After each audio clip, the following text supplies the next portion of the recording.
Good morning guys! So ayan, gusto kong ikwento yung behind this beautiful tree. Actually, kalahi ito ni Balete. Balete tree.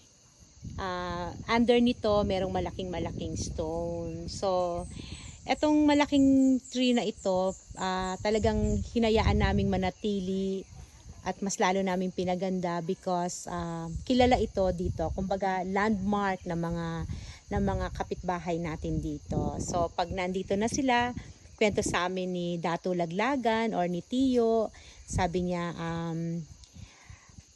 pagka daw nakita na ng mga tao itong malaking tree na ito na merong bato sa ibaba, so alam na nila na nandito na sila sa puting bato. So that's why we keep this, we preserve this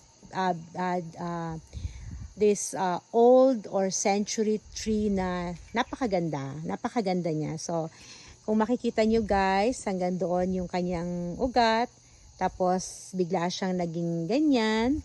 So yan, so preserve namin siya. So para to keep the memories of all the people here dito sa Sitio Puting Bato, para makip namin yung kanilang memories. And gusto rin namin na tuwing nakikita nila to, naaalala nila yung kanilang childhood.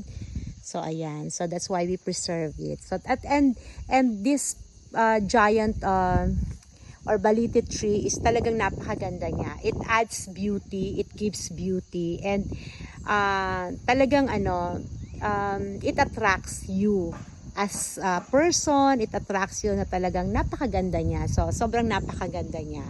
It gives so much beauty, it gives so much joy sa lahat ng mga pumupunta dito.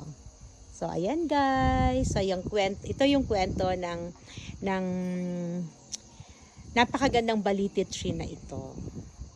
So come and visit here at the Retro in Montevida at makikita nyo to, and you can take a picture with you.